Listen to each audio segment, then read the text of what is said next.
Deus seja louvado. Vamos, com a ajuda de Deus, ler a palavra que se encontra na carta do apóstolo Paulo aos Coríntios, em 2 aos Coríntios, no capítulo 12. Vamos ler, o assunto da palavra é a visão celestial, o espinho na carne. Em verdade que não convém gloriar-me, mas passarei as visões e revelações do Senhor. Conheço um homem em Cristo que há 14 anos, se no corpo não sei, se fora do corpo não sei. Deus o sabe, foi arrebatado até o terceiro céu. E sei que o tal homem, se no corpo, se fora do corpo, não sei. Deus o sabe, foi arrebatado ao paraíso e ouviu palavras inefáveis de que ao homem não é lícito falar. De um assim me gloriarei eu, mas de mim mesmo não me gloriarei, senão nas minhas fraquezas. Porque se quiser gloriar-me, não serei nécio, porque direi a verdade. Mas deixo isto para que ninguém cuide de mim mais do que em mim vê ou de mim ouve. E para que me não exaltasse pelas excelências das revelações, foi-me dado um espinho na carne, a saber, um mensageiro de Satanás para me esbofetear, a fim de me não exaltar. Acerca do qual 3 vezes orei ao Senhor para que se desviasse de mim. E disse-me: a minha graça te basta, porque o meu poder se aperfeiçoa na fraqueza. De boa vontade, pois, me gloriarei nas minhas fraquezas, para que em mim habite o poder de Cristo. Pelo que sinto prazer nas fraquezas, nas injúrias, nas necessidades, nas perseguições, nas angústias por amor de Cristo.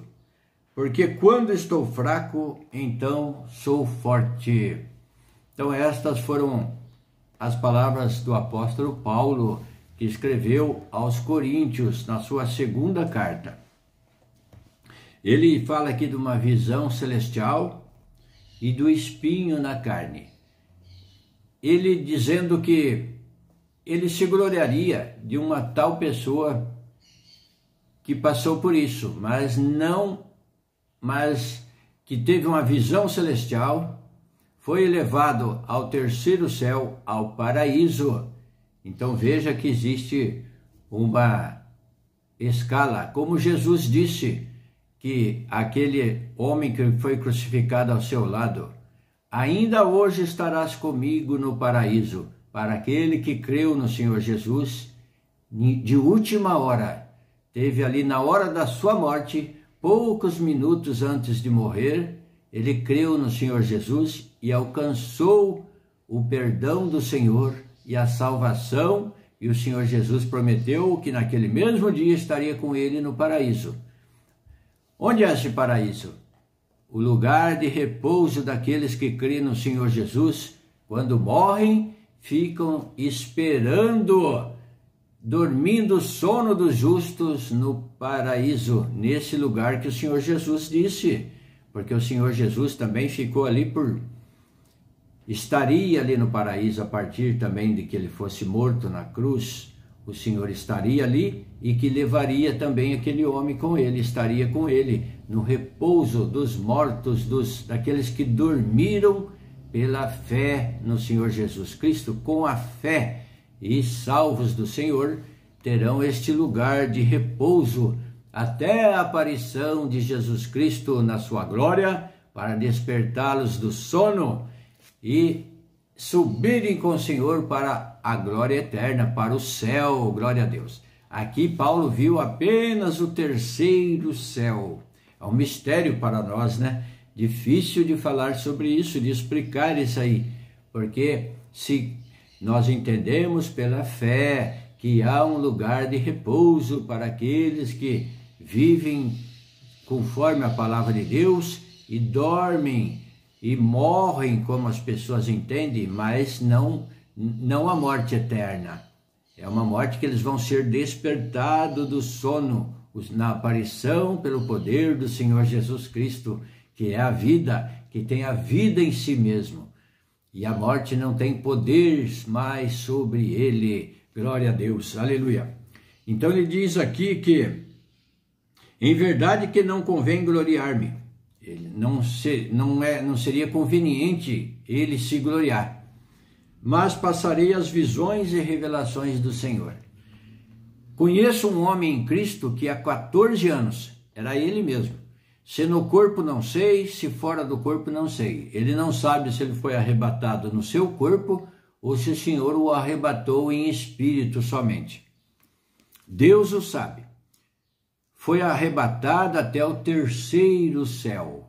Não foi naquela glória onde Deus está, mas já num lugar que ele se refere aqui como paraíso. Glória a Deus. E sei que o tal homem, também, se no corpo ou se fora do corpo, ele não sabia, não sabe. Deus o sabe. Foi arrebatado ao paraíso e ouviu palavras inefáveis de que ao homem não é lícito falar. Então ele ouviu tanta coisa gloriosa lá que ele não poderia falar ao homem, glória a Deus, de que ao homem não é lícito falar. São os mistérios de Deus.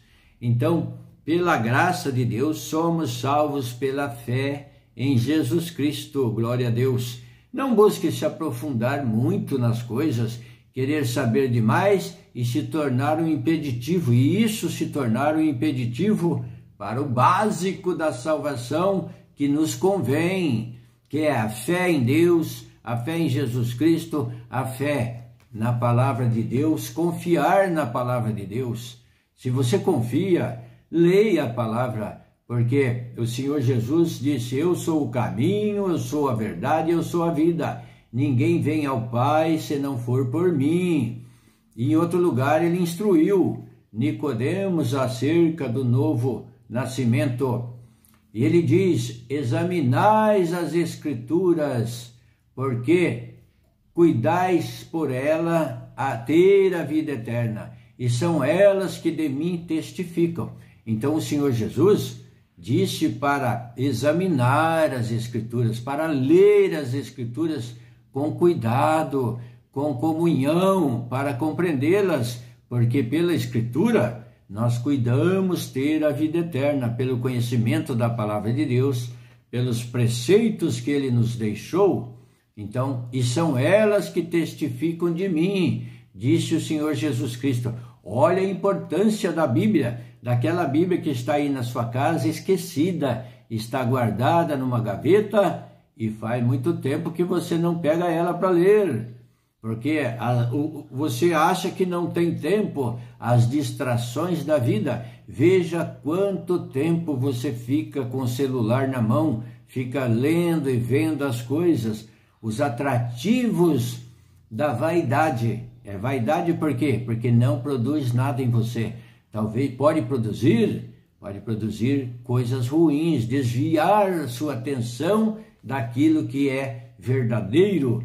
Então lembre das palavras do Senhor Jesus: examinai as Escrituras, porque são elas que testificam de mim, e por elas cuidais ter a vida eterna, disse o Senhor Jesus Cristo a respeito da Escritura Sagrada, da Bíblia. Abra sua Bíblia e comece a ler. Leia aí com tranquilidade um salmo, leia o Novo Testamento, leia lá o Velho Testamento e Deus vai te ensinando, Deus vai te esclarecendo. Não é um livro que é necessário você ler de capa a capa. Vou começar no primeiro capítulo e vou até o último. Pode fazer isso se a sua disponibilidade assim o permitir, mas pode ir lendo salteado, porque a palavra de Deus, ela é viva e eficaz e tem muito assunto aqui de interessante, tudo é interessante, mas que fala com a sua vida, com a sua necessidade, serve de exemplo para nós, porque é exemplo do poder de Deus, porque assim como o Senhor Deus operou com o povo no passado, nós também não somos esquecidos do Senhor.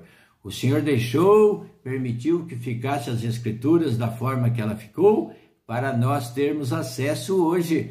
Então a geração presente recebe também o operar de Deus, recebe as virtudes de Deus, recebe os dons de Deus. E a palavra fala conosco. Então, Paulo diz aqui que não convém gloriar-me, mas passarei as visões. Daí ele começa a contar. Glória a Deus. Esse homem foi arrebatado ao paraíso e ouviu palavras inefáveis de que ao homem não é lícito falar. De um assim me gloriarei eu, mas de mim mesmo não me gloriarei. Então aqui ele estava dizendo na terceira pessoa, como se fosse uma outra pessoa, mas era ele mesmo que foi elevado numa visão até o terceiro céu, até o paraíso, e viu coisas maravilhosíssimas, excelentíssimas, e ouviu palavras inefáveis. Glória a Deus. De um assim me gloriarei eu, mas de mim mesmo não me gloriarei, senão nas minhas fraquezas. Daí ele vai relatar as fraquezas, as dificuldades, as afrontas, perseguições, as injúrias, toda a dificuldade que um homem e uma mulher passa sobre a face da terra.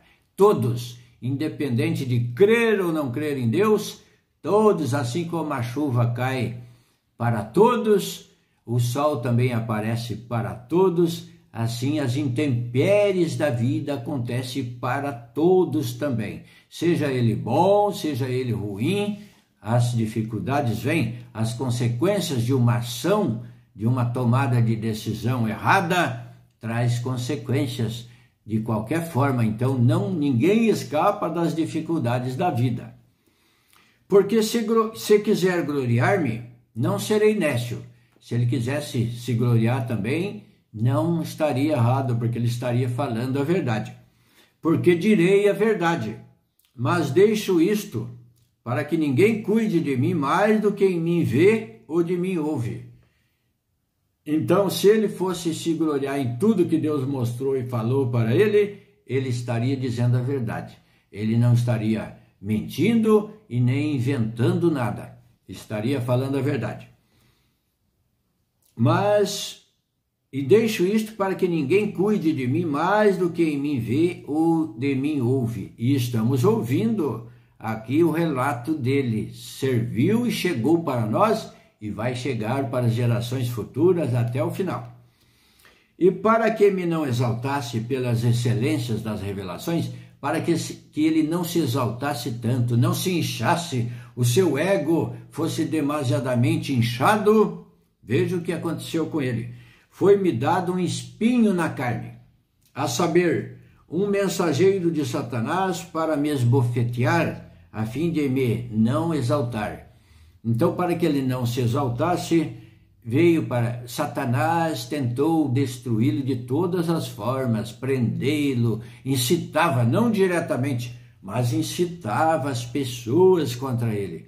Portanto, nesta vida, tem pessoas que são instrumentos da palavra de Deus, instrumentos de Deus para o bem. Leva uma boa conversa para uma pessoa e leva uma motivação, ajuda, procura sempre o bem, ora para as demais, para as outras pessoas. Mas outros não. Outros, esses que fazem o bem e buscam o bem, são instrumentos de Deus para uma ajuda, para um socorro, para aquilo que é bom. Mas também tem os instrumentos que inconscientemente estão fazendo a vontade de Satanás, estão praticando o mal contra outras pessoas, contra outras famílias, contra terceiros, ficam elaborando maneiras de levarem vantagem nas coisas, enganando os outros. Esses inconscientemente estão fazendo a vontade de Satanás e não a vontade de Deus. E todo aquele que usa mentira nas coisas, tome cuidado, porque está desagradando a Deus, porque de Deus só vem a verdade, a justiça, aquilo que é bom, aquele bom desejo para os outros, para si mesmo e para os outros. Nós precisamos desejar o bem para os outros, como nós desejamos para nós mesmos. Então, vamos pensar sobre isso, porque aqui agora Paulo relata o sofrimento e as dificuldades dele. Para que não me exaltasse pelas excelências das revelações, foi-me dado um espinho na carne, a saber, um mensageiro de Satanás para me esbofetear, a fim de me não exaltar, acerca do qual 3 vezes orei ao Senhor para que se desviasse de mim. Então ele tinha uma tentação, uma coisa que ele não relatou o que era. Ele não fala o que era esse espinho na carne, e isso aguça a curiosidade de muitos, e muitos querem dizer que é isso, querem dizer que é aquilo, mas ninguém sabe o que é. Ele orou 3 vezes ao Senhor sobre esse espinho, sobre essa afronta de Satanás, e o que ele fala aqui? O que Deus respondeu para ele da oração dele, o Senhor Jesus? E disse-me, a minha graça te basta. Glória a Deus. Ou seja, ele ia viver a sua vida toda nessa terra, até o final, com aquela afronta do inimigo, com aquele espinho, com aquele sofrimento, com aquela dificuldade que ele não fala o que era. Porque o meu poder se aperfeiçoa na fraqueza. Então Paulo tinha uma determinada fraqueza, e isso ele via como um espinho na sua carne. Mas não vamos imaginar o que seria isso, porque o poder de Deus se aperfeiçoa na fraqueza do homem. Porque a obra de Deus não consiste na sabedoria humana, não consiste de chegar um doutor em conhecimento para falar, para nos converter, para nos convencer ao Senhor. Mas o Senhor, o poder dele se aperfeiçoa na fraqueza. O Senhor, de muitas maneiras, mandou no passado pessoas para a libertação do povo, para ajuda, mas todos falharam. O perfeito só foi Jesus Cristo, que foi firme na sua vida e não teve nada de pecado, não cometeu pecado como homem, como natureza humana. O Senhor venceu o pecado, glória a Deus, em toda a sua vida. Foi crucificado, ressuscitou ao 3º dia e está à direita de Deus e por nós intercede. Glória a Deus. Então creia na palavra, não desanime se você passa por dificuldade, por angústia, por preocupações, por sofrimento, porque Paulo, todos os cristãos, todos aqueles que o Senhor mandou a palavra, os profetas antes do Senhor Jesus Cristo, todos passaram por dificuldade, e é certo que vamos lutar, em toda a nossa vida vamos ter a luta, as batalhas. E disse-me, o Senhor respondeu, a minha graça te basta, porque o meu poder se aperfeiçoa na fraqueza. De boa vontade, pois, me gloriarei nas minhas fraquezas. Então, agora ele passa a se gloriar nas suas fraquezas, para que em mim habite o poder de Cristo. O poder de Deus se aperfeiçoa na fraqueza e habita naquele que se humilha e diz, eis-me aqui, Senhor, sou fraquinho, mas amo a tua palavra, a sua lei, a sua justiça. Aí o poder de Deus se manifesta nele, porque o fraco recorre a Deus, busca e pede ajuda a Deus, pede pela sua oração, pela sua humilhação, socorro ao Senhor. Mas aquele que pensa que é doutor, que sabe e conhece todas as coisas, esse confia no seu conhecimento e quando vai falar, fala de si próprio. Falando de si mesmo, não tem edificação. Você fica só na sabedoria humana e para as coisas de Deus isto é insuficiente, porque a palavra de Deus opera com poder, com virtude, e pelo conhecimento humano não se alcança a virtude, mas pela fé. Porque o sábio, o que confia em si mesmo, não busca o socorro e a guia de Deus. Ele vai pelo próprio conhecimento, confiando naquilo que ele sabe, e prepara o seu discurso, e prepara a sua pregação, e passa aquilo que ele sabe, sem o respaldo do Senhor, sem o poder de Deus agindo, porque a palavra de Deus vai entrando no seu coração, e o crescimento é Deus que vai dar o conhecimento, o crescimento e a vida eterna. De boa vontade, pois, me gloriarei nas minhas fraquezas, para que em mim habite o poder de Cristo, pelo que sinto prazer nas fraquezas, nas injúrias, nas necessidades, nas perseguições, nas angústias por amor de Cristo, porque quando estou fraco, então sou forte. Amém. Deus seja louvado. Amém.